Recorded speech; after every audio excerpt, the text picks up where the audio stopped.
nosotros esta tarde tocamos un tema, reitero, que nosotras hacemos una planificación de nuestro programa con una anticipación de una semana. Tenemos una semana tratando este tema, lo tratamos primero en producción y pudimos reunir este grupo de profesionales para darle una visión desde distintas aristas al tema de la violencia vicaria. Dilia Leticia Jorge es conocida como una de las más importantes abogadas de derecho de familia que nosotros tenemos en República Dominicana. Wow. Es la verdad, formas parte de una asociación mundial de abogados expertos en derecho de familia y recién estás regresando de Europa en formación en derecho de familia. Así es. Entonces, nosotros trataremos este tema con Dilia. Está también con nosotras el doctor Luis Vergés, que es el coordinador o el director del centro. ¿Ya no? Yo estoy pensionado. Ah, tú estás pensionado, Luis. Del centro conductual yo no de sabía. Hombres. Que Luis era el director. No, que él estaba pensionado. Que no yo sabía. tampoco. Ya, estamos viejos ya. Déjese de no eso. se nota. Déjese de eso. Para lo que tú quieres.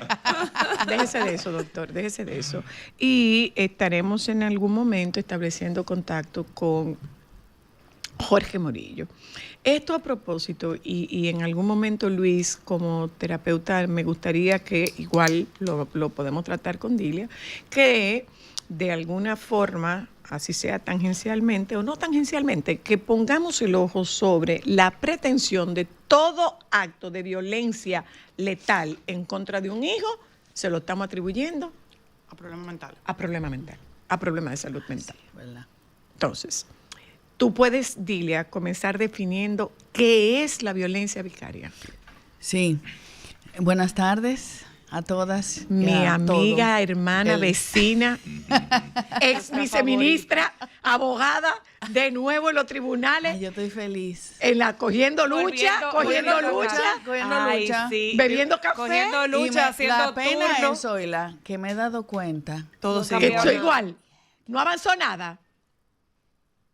Ay, no. Echamos para atrás en algunas O cosas. sea, Dilia, tú sigues Sí. haciendo la misma cantidad de horas en la sala con la misma doña que te El mismo atendía, que calor. te daba el café, Sí. con No, el esa mismo doña ya no abanico. está en el tribunal de niños, la doña que tenía su cafetería ahí, pero bueno, hay otras personas y un don, en fin, Es lo mismo. es lo mismo. Lamentablemente. Yo había como si el tiempo conversado. no hubiera pasado, qué duro. Yo había conversado Es de una realidad cuando muy yo dura, sí. hice, yo soy, no recuerdo qué promoción, del diplomado de violencia, de prevención de la violencia o del tratamiento de la violencia que imparte el PACAM. No recuerdo qué promoción soy yo. Y yo recuerdo que había, no sé si cuando tú lo hiciste hubo lo mismo, Dilia, una dinámica la dinámica era judicializar un caso y podríamos haber sido 40, 50, 60 participantes y de ese grupo de participantes un solo caso se pudo judicializar. Un solo De caso 40. llegó por ante el juez. Uno solo. Sí. Entonces, son los escollos que encuentran... Es así. son los escollos que encuentra la víctima, no el victimario, son los escollos que encuentra la víctima. Entonces, en este momento, yo quisiera que nosotros nos fijáramos de manera muy especial en el tema de la violencia vicaria.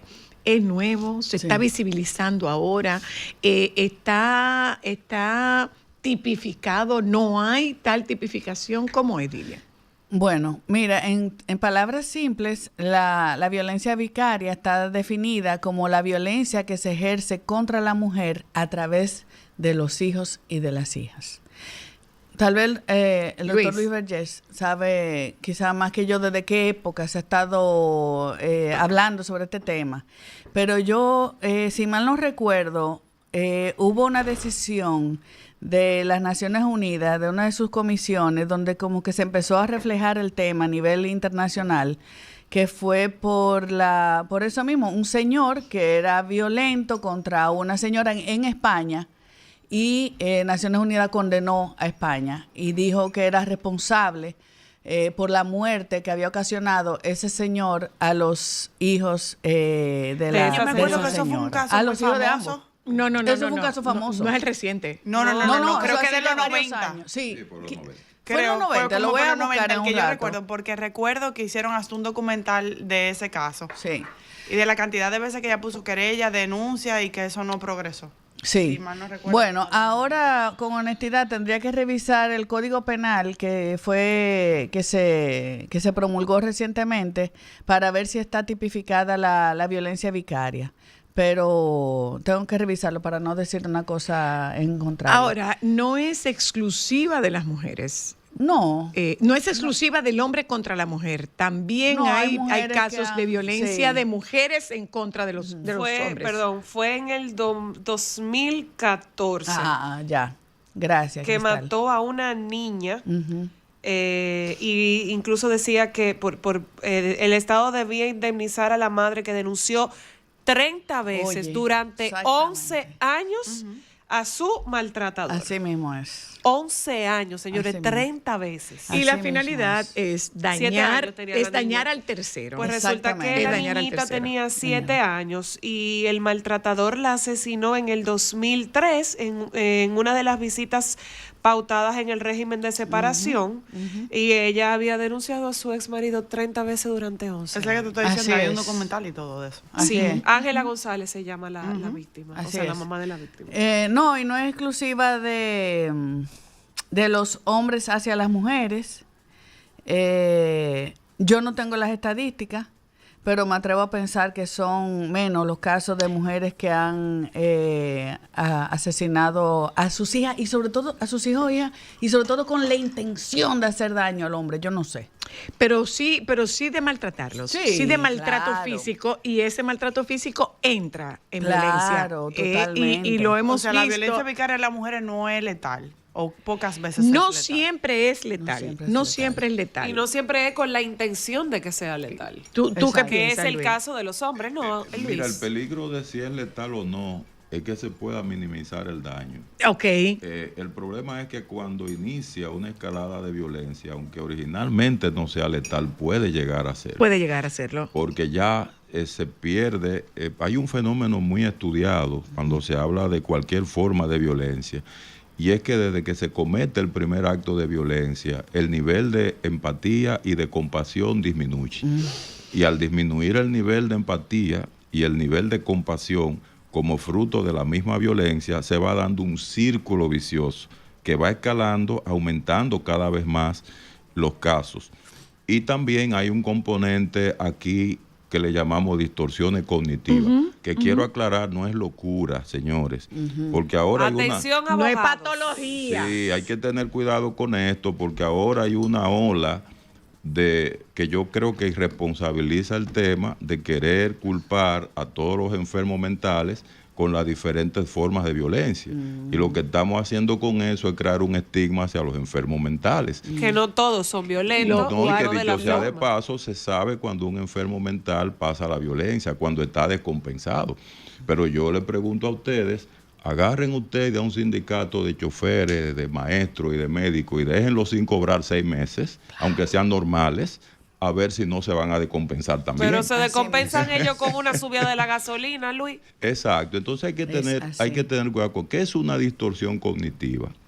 Bueno, una distorsión cognitiva primero viene de la educación que nosotros tenemos a nivel cultural. Exacto. Fíjate que nosotros tenemos una deuda no pagada a nivel de los padres y el estilo autoritario como educan. Entonces, ¿qué pasa? Hay padres que consideran que mientras más golpean, mejor disciplinan. Exacto. Sí. Entonces, cuando por alguna razón ya comienzan a golpear al niño, esos padres no tienen la información de que un niño de 2 años, por ejemplo, no puede obedecer, no porque el niño sea desobediente, No está en capacidad. sino porque no está en capacidad. una No está, pregunta. o sea, perdona, Cristal. Abundemos un poquito en esto. Se porta mal, no obedece, no escucha. Esto no es porque el niño quiere. O sea, eso es un cerebro que está en formación. Y ahí entra la conexión con el tema de la violencia vicaria. Se parece demasiado a la mamá o se parece demasiado al papá. Entonces fíjate cómo entra. La violencia no es a él, sino a quien tú te pareces. Exacto, entonces Yo entra descargo mi rabia. Exacto, porque entra la parte simbólica. La parte simbólica me recuerda algo que a mí me hace sufrir, o algo que a mí me genera frustración, o algo que me genera inadecuación. Y entonces el niño se convierte en un detonante de ese desenfreno que este padre o madre, ignorante por demás, porque no sabe poner los límites entre sus emociones y la vulnerabilidad que tiene el niño. Yo digo en todas las entrevistas que voy, señores, miren, usted ve una icotea cuando nace, o un cangrejito, y usted no ve a la mamá por ningún lado. No. ¿Por qué? Porque ellos nacen con un programa de autodefensa. Y ese programa de autodefensa que tiene el cangrejito lo acompaña toda la vida, pero eso no lo tiene un ser humano. O sea, los niños nacen, el programa de defensa depende de los cuidadores de primer orden. Y de lo que le vayan enseñando. Obviamente, pero ¿quiénes son estos cuidadores de primer orden?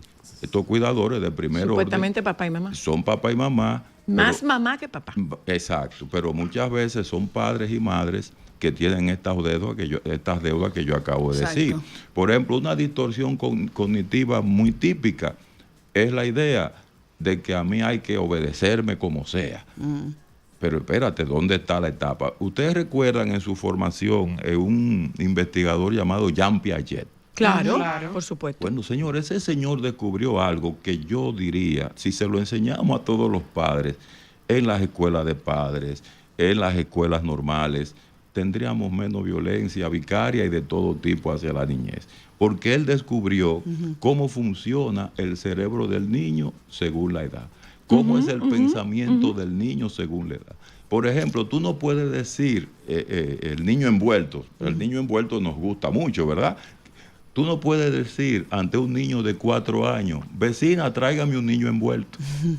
¿Porque el niño es literal? Porque el niño tiene un pensamiento preoperativo y él entiende que lo que usted va a traer es que es un niño de verdad, un niño muerto y envuelto. Entonces, cosas como esas, que en el discurso hay que educar y todas estas cosas, en el manejo. Mira, hay 3 instancias fundamentales que le generan mucha violencia a los niños. Una es el orden, otra es la verdad y la desobediencia. La mayoría de los padres quieren forzar el orden, quieren forzar la obediencia y quieren forzar la sinceridad en niños que no están preparados para hacerlo. Mira, eso que tú decías. Zoila, para decirte que en el Código Penal que fue aprobado no está tipificada la violencia vicaria. No. ¡Wow! No. Pero antes de que mira, se puede modificar. Yo tenía, incluso hay propuestas. Eso que decía Luis, cuando con una niña, amiga de la hija de mi mejor amiga, ella no era católica y ella insistía en ir a la misa con los padres de su mejor amiga y ella se hizo católica para que la pudieran bautizar, porque esa era su mejor amiga. Y ella escuchó, eso es un ejemplo de lo que tú dices, ella escuchó en la consagración el cuerpo y la sangre de Cristo. Y para ella fue, ¿en tu iglesia beben sangre? Ay, sí. Ya.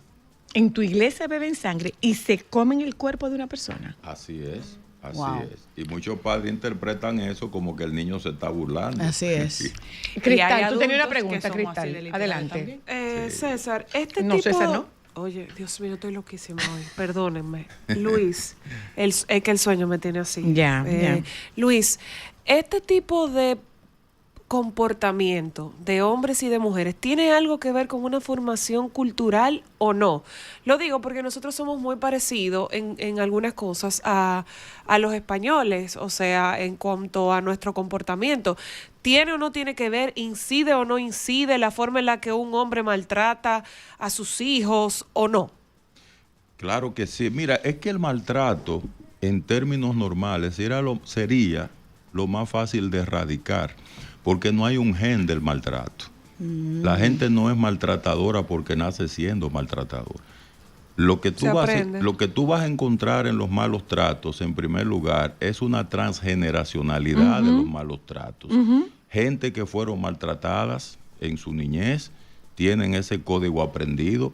Pero ustedes vieron la discusión cuando se aprobó el nuevo código. Sí. ¿Qué era lo que decían en el Congreso?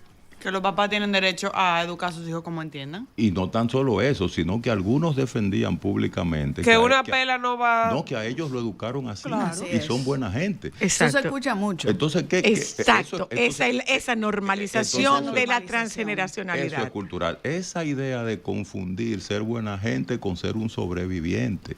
O sea, usted no es buena gente gracias a los golpes que le dan. Usted es un sobreviviente gracias a los golpes que le dan. Repite eso otra vez despacio, Luis, por favor. Usted no es buena gente gracias a los golpes que le dan. Gracias a los golpes que le dan, usted es un sobreviviente. Así es. Y hay sobrevivientes que tienen la dicha de, a pesar de los golpes, trascender. Pero la mayoría de los que son golpeados o trascienden dañando y golpeando a otros, o se suicidan, o pasa lo que ocurre con ese famoso libro que publicó una autora, le debo el nombre, La infancia de los dictadores. Esa señora hizo un análisis maravilloso de lo que fue la infancia de los principales dictadores. Ahí se analiza Hitler, lo que fue la infancia de Hitler, abandono, golpes, malos tratos de todo tipo, un padre alcohólico, Stalin, que no duró 2 meses viviendo en una sola casa, porque la mamá vivía huyéndole al padre de él, porque andaba maltratándola constantemente. Verónica Chalmet se llamaba la autora. Así se llama la autora. Entonces, cuando nosotros vemos esto, yo me pregunto, ¿cómo es posible que todavía tenemos esta discusión con tantas evidencias en contra? Dios mío. Bueno, la tenemos precisamente por esto, porque de generación en generación se han venido transmitiendo estas pautas. Segundo, los golpes dan un resultado rápido, pero eso es parecido a la frase, vamos a comer pan hoy para tener hambre mañana. Y eso es lo que estamos pagando hoy, señores. Hemos comido mucho pan para tener hambre mañana. Es la historia, Luis, que es un detalle que no es muy conocido.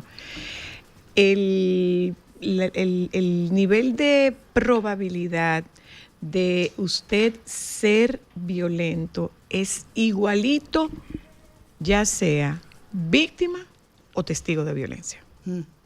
Entonces, nosotros que tenemos una práctica psicoterapéutica, sí sabemos lo que significa para un muchacho, en este caso particular el hombre, un muchacho que fue víctima de violencia, que vio a su papá golpear a su mamá, y él te lo puede narrar. Yo oigo el sonido de cómo temblaba con la sola presencia física del padre. Hay una película que nosotros hemos recomendado varias veces que se llama Te doy mis ojos. Es una película es una película española que se llama Te doy mis ojos, en la cual no hay un solo golpe físico. Uno solo no hay. Uno. Entonces, y eso yo quiero que lo veamos, o sea, y también quiero que toquemos el tema de los derechos de estos niños, sí. Pero es bueno que usted sepa que se puede ser violento lo mismo por ser víctima que por ser testigo de la violencia. Y estos hombres y estas mujeres, tú los ves en terapia, y tú me corregirás, Luis, o me avalarás, se te reducen porque hacen una regresión. Y cuando tú le preguntas, ¿qué edad tú tienes en este momento? Esa persona hace un viaje a su pasado. Esa persona hace un viaje a su pasado. Y me tocó el caso de un muchacho que realmente se sentía muy culpable porque él no defendía a su mamá. Y no podía defender a su mamá por una razón muy simple. ¿Cuál? Tú no tenías ningún derecho a cuestionar la autoridad. Mira, Zoila, sí, qué bueno que tú mencionas eso, porque en uno de los congresos que estuve asistiendo, cuando se hablaba de los casos de violencia de género y el impacto que tiene esa violencia de género en los niños, ahí se dijo claramente que los niños, aunque no sean directamente víctimas de esa violencia, el hecho de estarlo presenciando, de estar en una casa donde su mamá está siendo víctima de violencia, ellos son víctimas también. Víctima no sea indirecta. Y hay una modificación a nivel cerebral, Pero yo te quiero decir algo. Es importante decirlo eso, porque en los tribunales, no puedo decir en todo, pero hay la percepción de muchas veces, bueno, a la mamá le dieron un golpe, pero el niño lo vio. No, estaba en su habitación. Oye, pero estaba ahí, ¿tú me entiendes? No tenía que estarlo viendo en ese momento, porque los golpes es algo que, o sea, antes de que llegara ese golpe, segurísimo que pasaron muchísimas cosas más que ese niño o niña pudo haber escuchó. Y yo, en base a eso que tú dices, yo tengo una pregunta, ya puede ser para nuestro querido Jorge o como para mi querido Luis. Al doctor Jorge Morillo, que está con nosotras también. Un papá que es violento con su mujer, ¿es necesariamente violento con los niños o solamente es violento cuando se produce ya el asesinato o este tema de violencia vicaria? O sea, durante la relación que golpea a su mujer, ¿tiende siempre a ser violento con los niños también? Yo tengo ya una investigación, la hicimos cuando estábamos en el centro de hombres y dice que no. O sea, fíjate que hay diferentes tipos de agresores. Hay agresores solo en el hogar, hay lo que llaman los agresores generalistas, que son los que agreden en cualquier escenario, y los agresores de pareja, concretamente. De hecho, se daba un fenómeno que no sé si llamarlo muy contradictorio, simpático o cómo, que cuando estábamos en el centro de hombres, tú veías que a los agresores los referían allá, y el apego afectivo que tenían los niños con ese hombre era tan grande que los hombres se lo llevaban a la terapia. Y ellos cogiendo sus terapias y los niños jugando ahí, y nosotros tuvimos que designar una persona para que entretuviese a los niños. Y había que ver el apego que sentían esos niños por ellos. O sea que no todos lo son. Ahora hay que advertir un fenómeno que se llama control coercitivo. Eso lo estudió una investigadora de nombre Evan Starr, por allá por los años 70, que es un concepto que se ha difundido poco, porque aquí se habla más del círculo de la violencia, que por cierto ya es un concepto desfasado, y ya yo te diré en otro programa por qué. Bueno, sí, ya. Y la misma Leonor Walker, que lo planteó en el 79, luego publicó otro libro y ella misma lo revisó. Bueno, pues Evan Starr decía que la violencia más peligrosa no es la física, sino la psicológica. Porque la violencia psicológica despoja a las víctimas de lo que nosotros llamamos el sentido del yo. ¿Y qué es el sentido del yo? El sentido del yo es autoestima, el sentido del yo es confianza en mí mismo y el sentido del yo es libertad. ¿Y qué pasa con la víctima? Que cuando es aislada de sus posibles redes de apoyo y solo tiene como apoyo al agresor, lo que hace la víctima es proteger al agresor, porque en la distorsión, al perder el sentido del yo, quiere recuperar el yo a través de quien le robó el yo, que fue el agresor. Entonces, y por eso es que esas víctimas ponen la denuncia y la quitan. Entonces, no es porque esté en un círculo, es por esa razón. Entonces, esto que tú estás diciendo, Luis, esto que tú estás diciendo, puede ser la explicación. Es importante que aquí hagamos un aparte.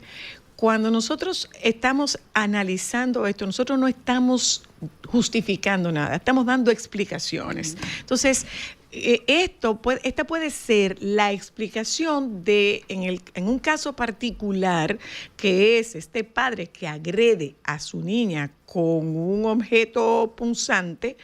Me voy a ahorrar los detalles, sabemos de qué estamos hablando, que le produce un ciento de heridas. Ella dice, él es bueno. Entonces tiene que ver con esto, Luis. Tú me acabaste de captar, eso se llama control coercitivo. Ya esa niña perdió el sentido del yo. Y como está atrapada con quien se lo robó, la única persona, y ahí entra la distorsión cognitiva a la que yo te decía, la única expectativa que ella tiene para recuperarlo en su imaginario es que lo deje libre. Ese que se lo quitó, que es el mismo agresor. Y esa niña, si declarara en un juicio, declararía en favor de su papá. Wow. ¿Qué? declararía en favor de su papá.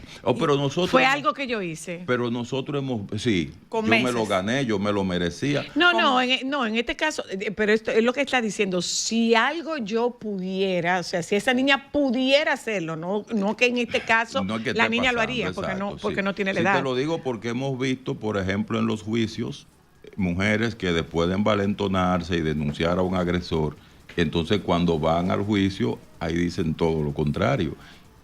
¿Qué pasó con el síndrome de Estocolmo allá en el año 1973? Esta mujer que finalmente terminó enamorada de uno de sus captores, pasó igual con una muchacha en los Estados Unidos. La Patty Hearst. La Patty Hearst, que fue el caso más conocido. Así es. Que por cierto, Jimmy Carter le dio, la liberó. Justamente porque él decía, no, pero ven acá. Es una niña rica que fue fue secuestrada Sí, y ella muchísima se película unió de y ella se unió al unió. grupo y se convirtió en un asaltante de banco. Y llegaron a matar a una persona y la condenaron a 35 años. Bueno, ese es el fenómeno que explica Evan Starr, que puso incluso ese como uno de los ejemplos. Ok, nosotros tenemos a Jorge Morillo, pero yo quisiera que nosotros volviéramos sobre el fenómeno de la violencia vicaria y esta expresión clásica de te voy a dar donde más te duele. Ay, sí. Porque, y me pregunto, no sé lo que pasa a nivel de congresos o lo que conozcas tú, Luis, ¿qué tan frecuente es ese aviso? ¿Qué tan frecuente puede ser ese aviso? Tu pregunta, Ámbar, antes de darle la bienvenida a Morillo. Es sobre todo a mi querida Dilia Leticia. ¿Hay algún sistema o algo que pueda ayudar? Porque en los casos que hemos visto, esto pasa de orden público, aunque los papás, el padre de una de las víctimas diga que no, por ejemplo, el caso de la niña de meses con el papá. ¿Qué pasa con el sistema cuando se enfrenta a casos de violencia vicaria? Porque yo siento que los niños, niñas y adolescentes de este país son huérfanos de sistema. Mire el caso de la niña de 7 años, cuántas denuncias se hicieron, cuántos contactos se hizo a INAIP, INAIP dijo, no, eso no me corresponde. Pero no lo si tú refirió como tampoco. funcionario de niño, niña y adolescente, aunque no te corresponda, tú tienes que tener un contacto entre instituciones que digan, mira, este caso no me corresponde, pero tengo esta alerta. Fundamentalmente, tú necesitas Humanidad. sensibilidad. Más que todo, tú necesitas Sí. sensibilidad. Pero mira, tú sabes que hay un artículo que yo, de los pocos que me sé de memoria, el Código de Niños, Niñas y Adolescentes, el artículo 14, que dice el derecho que tienen los niños, niñas y adolescentes de que sea denunciado el abuso en su contra. Y ese artículo pone no solamente la obligación sobre profesionales y funcionarios públicos, privados, no, a cualquier persona que hasta sospeche de que un niño, niña, adolescente esté siendo víctima de abuso, tiene que denunciar. Y Una hay que obligación. obligado a tener una Es prueba obligado. para eso, ¿Qué? Dilia. ¿Perdón? Yo tengo que tener un video, un voice o algo de que están abusando. Por de un niño. sospecha. Por sospecha. Por sospecha. Por sospecha, tú tienes que poner, estamos obligados a poner esa denuncia. Yo lo que pienso es también, la parte de la falta de quizás de sensibilidad que exista, siempre hay que ver caso por caso, pero también es cuáles son los protocolos que existen en esas instituciones públicas y hasta privadas. Pero estoy diciendo, los colegios tienen que tener también su protocolo para poner denuncia. Claro. Los hospitales tienen que tener su De protocolo. un niño que vea. Sí. O una escuela. Entonces, Vamos a darle hay la que bienvenida, ponerse vamos a de darle la acuerdo. bienvenida a Jorge Perdón. Morillo, que se nos une en este momento, y yo quisiera que nosotros volviéramos sobre el tema de la violencia vicaria, que es esta violencia que se ejerce en contra de un hijo para dañar al padre o a la madre. Jorge, hola. Hola, Zoila. Hola a todos. Hola, público. Hola. Saludos a Luis. Siempre una delicia, Luis, escucharte. Mi hermano, De verdad que sí. Me estoy dando encantado de oírte. me estoy dando un banquete aquí contigo. De verdad que sí. Gracias. Ya luego te escribo. En relación a ese tema voy en la misma línea que va Luis, ¿me entiendes? Como la participación de la salud mental en cada una de estas áreas. ¿Sí? Mientras se escuchaba a Luis, se escuchaba también a la abogada acá y a ustedes. Me quedaba haciendo la pregunta que todos nos hacemos. ¿Dónde está la salud mental, el manejo de la salud mental en estos casos? Sabemos que las escuelas lo necesitan. Ahora, ¿dónde están las decisiones y las acciones a nivel a nivel de ministerios, a nivel de Estado, en el papel y en el lugar que juega la salud mental. ¿Sabes la cantidad de casos que me ha tocado manejar donde la madre y el padre usan a los niños en el medio para dañar y lastimar al otro y creando una situación difícil? Me toca y comparto acá esto con ustedes, cuando decirle a padres que están en medio de un conflicto con el tema de los hijos y la madre, unas padres que se han separado, decirle al padre específicamente, tienes que buscar la manera de llevarte bien con ella, porque no importa lo que hagas, ella siempre va a tener la forma, la manera de crear una situación difícil e incómoda con los hijos, sea emocional, sea legal, sea a nivel relacional, por el papel protagónico que juega la mujer. Y me toca decirle a muchas madres, busca la manera de llevarte bien con el padre. Pero eso tú lo haces en una consulta privada. A nivel de Estado, a nivel de tribunal, a nivel en lo que es la parte escolar, la salud mental, el ejercicio de la psicología, el papel de la psicología, se ve como algo a usar, un instrumento a usar. Es una herramienta que está ahí, que la puedo usar si me parece o no, cuando debería de ser parte del centro de la toma de decisiones, ¿ya?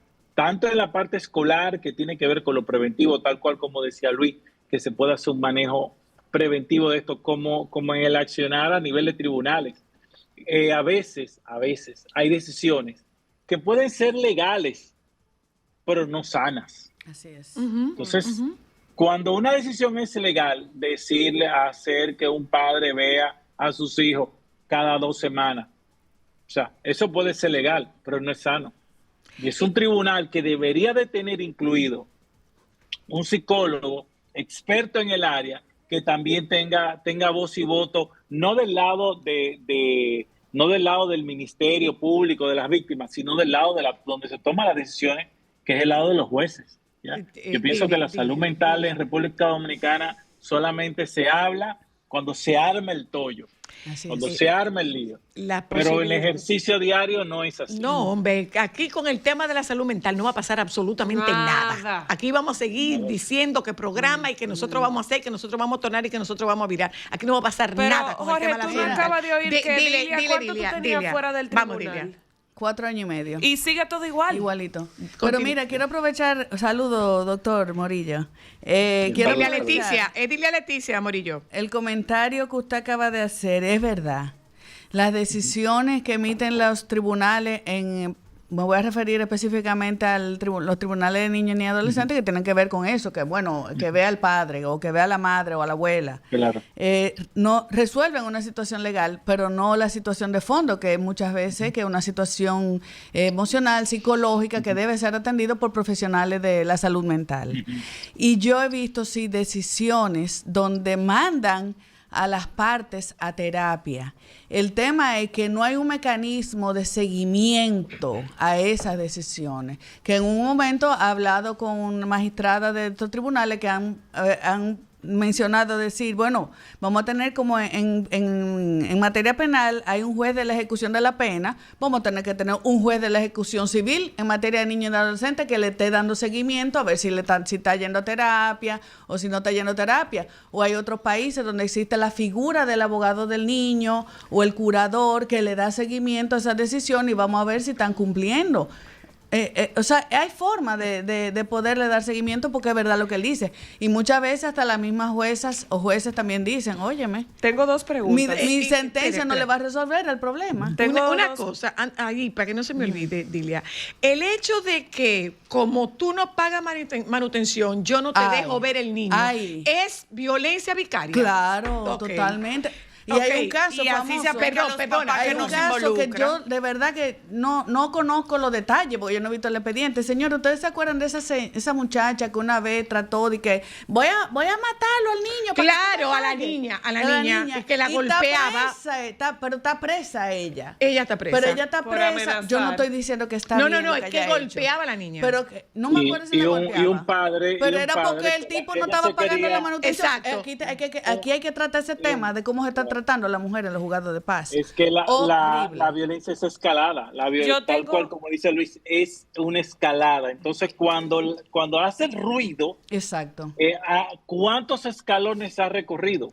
Cuando debió de haberse resuelto desde las escuelas, desde un escenario preventivo en las escuelas, con las asociaciones de padres, con los departamentos de orientación y con tribunales de niños y niñas que sean preventivos, porque la violencia va a seguir escalando. Yo tengo es que no es reactivo, es prevención y no tenemos. Tengo dos preguntas. Adelante, Cristal. Pregunta número 1, Dilia, ¿a partir de qué edad el juez toma en cuenta con quién los niños quieren vivir? Esa es la primera. La opinión de los niños. Ajá. Exacto. ¿A partir de qué edad? No, la ley no especifica ninguna edad. Eso queda a criterio de los jueces. O sea, que lo puede escuchar desde la edad que yo entiende. Ahora, debe tomar en cuenta en base a su edad y a su grado de madurez. Ya ahí eso queda a los criterios de los jueces. Interpretación del juez. No, y de cada juez, y de cada caso, Espérate, un juez, anota por favor que es un juez que no tiene formación en salud mental. Y por esa parte iba mi pregunta para ti, Jorge, porque con esto Por que está eso. diciendo Dilia y lo que dijo Luis, regularmente los niños quieren estar con sus papás, que son los Pero abusadores. Es que ahí Espérense, entra otro quiero decir elemento algo. y es el elemento de la lealtad. Miren, el elemento voy de la para allá, lealtad. pero antes de que lo que el doctor dice, es verdad que no tienen conocimiento o capacidad o no se han formado. Formación psicológica los jueces, pero para eso existe el equipo multidisciplinario de los tribunales. Exacto. Ahí hay psicólogos. Como siempre están sobrecargadas, no tienen las mejores herramientas para evaluar. Ni el mejor sueldo. Y los padres y madres que pueden van a instituciones o privadas para hacer ese tipo de exacto. evaluaciones, pero como quiera, entiendo que Pero es sea avalado. necesario. Es avalado, o sea, si Sí. yo lo hago personal. Si yo lo hago personal o la se lo jueza lo presento. ordena, Sí. lo Sí, aceptan. sí, sí. De El verdad, hay que tener, juez, lo puede asumir, el juez lo puede tomar, porque me ha tocado participar muchas Ay, veces. qué hacer bueno informes. que usted participa. El juez lo puede tomar, como también puede no hacerlo, pero son procesos largos, extendidos. Sí. Llega un momento donde, aunque al final del proceso dura un año y medio, es. en esta vuelta, ahora Así ese es. año y medio, ¿qué experiencia, qué impacto traumático, emocional puede estar presente en ese niño, en esa niña que está en medio de esa violencia vicaria? Entonces es una víctima revictimizada por el sistema. Es así, totalmente. Voy un momentito a publicidad, que era lo que yo decía Totalmente. cuando comenzamos a hablar del tema de esta dinámica que se llevó a cabo en este diplomado de PACAM.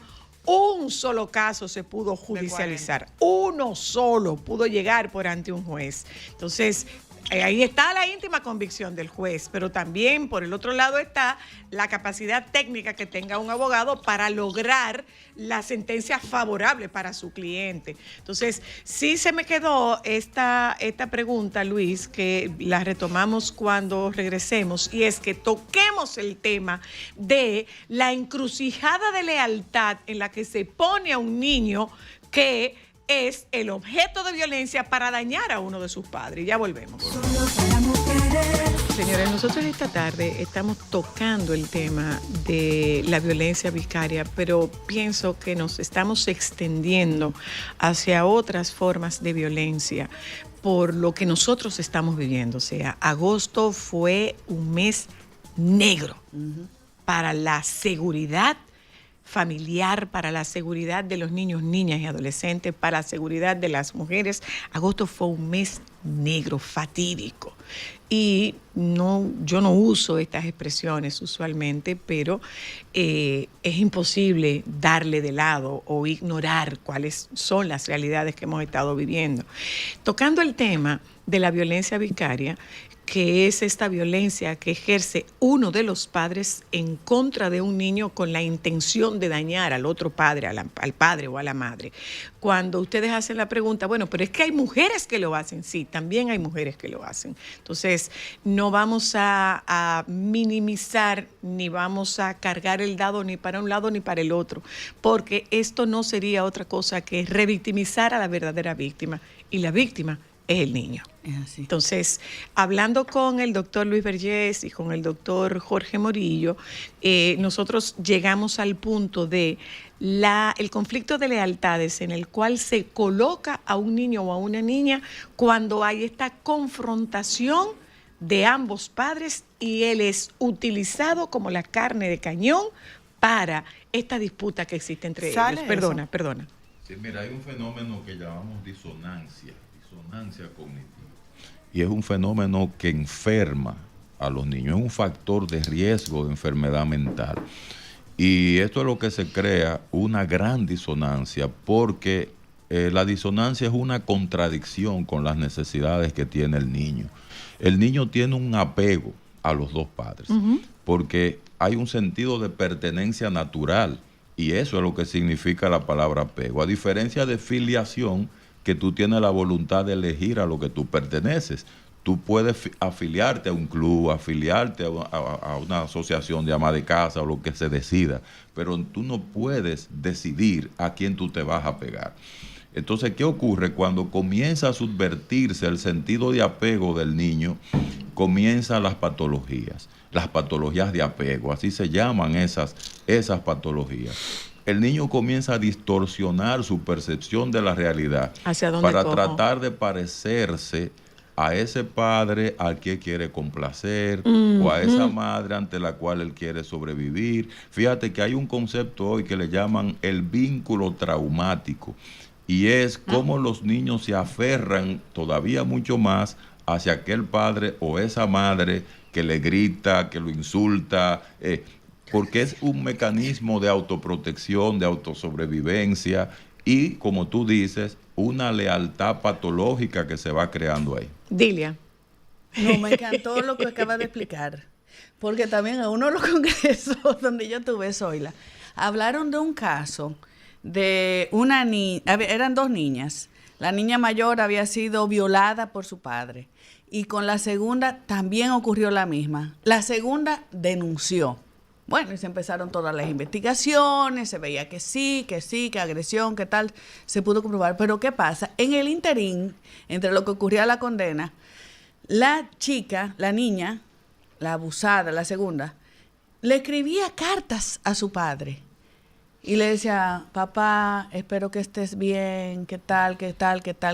Y la defensa de ese señor utilizó esas cartas para decir, aquí no hubo nada, aquí no pasó esto. Mire, bueno, que le escribe a su papá. Está bien, le descargaron al hombre y todo el mundo se quedó, incluso los peritos que participaron, pero ¿cómo pudo haber esto pasado? Y uno de los señores explicó eso precisamente porque aquí no vino un terapeuta y un psicólogo experto para explicarnos porque eso podía ocurrir. Te escuchamos, Jorge. Totalmente de acuerdo, es en esa línea. O sea, ¿cómo es posible que se tomen las decisiones legales? Y esa violencia a veces es ejercida, esa violencia donde se usan a terceros. A veces los estrategas no son los padres, son los abogados que están defendiendo a una o que otra parte. Me toca decirle a muchos padres, traten de ponerse de acuerdo y no ir a los tribunales. Y digo, podemos negociar, manejar el tema de la separación, del divorcio, de los acuerdos en relación a ustedes y los niños, siempre y cuando no hay abogados en el medio. Porque inmediatamente entra un abogado en escena, se distorsiona todo el escenario, a menos que no sea un abogado que tenga la formación y que tenga la conciencia de que el niño, en medio de todo este proceso, es la gran víctima. Una víctima. Es la gran víctima. Pero también es el instrumento a utilizar para hacer la vida imposible a que el padre o la madre ceda ante el requerimiento. Y a veces el estratega detrás de todo esto es el abogado. Sí. Y a veces tú tienes un ministerio público, un juez que se percata de ese escenario, se da cuenta de eso. Pero entonces tienes un sistema que no integra a la salud mental ni le da a la salud mental el lugar que debería de tener. Sí. Luis. Sí, mira, aclarar ahí o agregar más bien que a veces cuando hablamos de revictimización pensamos en una institución en particular que es la que no le está prestando atención a la víctima o que no está dándole respuesta a los derechos del niño, y se nos olvida que desde que los padres entran en conflicto y hay violencia entre los padres, ya el niño está revictimizado, porque la primera institución es la familia. Y si esa primera institución le falla al niño, ya el niño está revictimizado. Quería aclararlo, porque a veces se piensa que son los jueces, los fiscales, nada más. Ahora, este tema volvemos a lo mismo de las creencias atávicas o de las creencias irracionales. O sea, yo no estoy haciendo nada. Y hay una autoexoneración de responsabilidades en lo que está ocurriendo con los niños. Yo tengo una pregunta y va para todos. ¿Y qué pasa en el caso de violencia vicaria con niños con necesidades especiales? Con niños que llegan a los 18 años de edad y su situación sigue siendo la misma. ¿Qué pasa en ese caso, Dilia? ¿Cómo se legisla ahí? En aspectos legales, tú dices. Claro, imagínate un niño que tenga, por ejemplo, autismo, que sea un autismo grave, un niño con una comorbilidad, o sea, un niño que tiene una situación que lo hace diferente a otros. Claro. ¿Qué pasa? ¿Cómo se resuelve eso? No, bueno, habría que ver en el aspecto penal quizás cómo otras legislaciones lo han tipificado eso y qué pasa cuando se trata de niños, niñas, adolescentes o adolescentes ya adultos que siguen siendo víctimas de ese tipo de violencia, si se trata de la misma forma como un menor de edad o ya se cambiaría la tipificación a otro, o violencia física, psicológica. No, la verdad que desconozco cómo sería el manejo. Ahora, lo que sí recuerdo aquí con el tema de los ya los niños ni adolescentes que adquieren la mayoría de edad y que tienen una condición física o mental que les incapacita valerse por sí mismos, es que la pensión alimentaria se extiende. No para los 18 años, sino que esa pensión alimentaria va a continuar para toda la vida, hasta que esa persona pueda valerse por sí misma. A tu pregunta, Cristal. Son dos, pero cortitas. ¿Qué detona la violencia vicaria? O sea, ¿qué puede detonar esa reacción? Y si hay alguna forma o mecanismos de prevenirla. Mira, lo que detona la violencia vicaria es una combinación de varios factores. En primer lugar, la vulnerabilidad del niño, que sin duda alguna queda a fuego cruzado, está atrapado. En segundo lugar, eso le llamamos hoy los psicólogos la desregulación emocional del cuidador.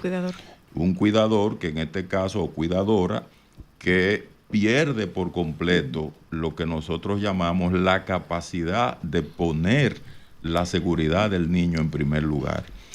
En tercer lugar está el instrumentar al niño. ¿Qué es instrumentar? Instrumentar es cuando una persona se siente desempoderada y no encuentra un arma para combatir, atrapado en una guerra con alguien que considera tiene más poder. Y entonces el niño se convierte en un instrumento para poder combatir. Ahí entramos de nuevo en el tema de las distorsiones, porque estas cosas, es bueno aclararle a la población, es lo que nosotros debemos decir que no se debe hacer. Y por eso yo no quiero pararme de aquí sin darle algo de herramienta a la gente. Eso. No, eso lo tenemos, por supuesto. Porque no se trata, o sea, no es una reacción, es que debe haber una prevención. Exacto. Debe haber una prevención, y esa prevención tiene que comenzar, así mismo cuando nosotros hablamos de la prevención del suicidio, lo primero que se hace es un plan de seguridad. Cuando una pareja está en conflicto, lo que debe activarse en primer lugar es un plan de seguridad para los niños, porque ellos son los que están en posición de vulnerabilidad. Lo segundo que debe hacerse es que ambos padres conozcan sus detonantes. ¿Qué es un detonante? Un detonante es aquello donde yo pierdo más el control en mi relación con el niño. Y cuando estoy en una dinámica conflictiva en la relación de pareja, eso puede ser también un detonante. En tercer lugar, los padres deben tener un mecanismo de disuasión donde en primer lugar definan como prioridad proteger al niño de su propio estado anímico emocional adverso. Eso tiene que ser como un mantra que todo padre y cada madre debe rezarse a sí mismo cuando amanece. Si hoy yo estoy enojada, si hoy yo estoy desregulado o estoy desregulada, yo tengo que proteger a ese niño. Lo que pasa es que yo no estoy actuando contra el niño. El niño es el instrumento. A quien yo quiero dañar es a otro. Sí, pero se actúa en contra del niño, porque sí, cuando el niño se usa como instrumento, claro, obviamente pero me explico, lo daña. o sea, y eso se lo quiero compartir contigo, Jorge. Esto no surge de la noche a la mañana, esto se premedita. Aquí hay una acción premeditada. Entonces, y la frase está ahí. La frase es, te voy a dar donde más te duele. Entonces hay una premeditación.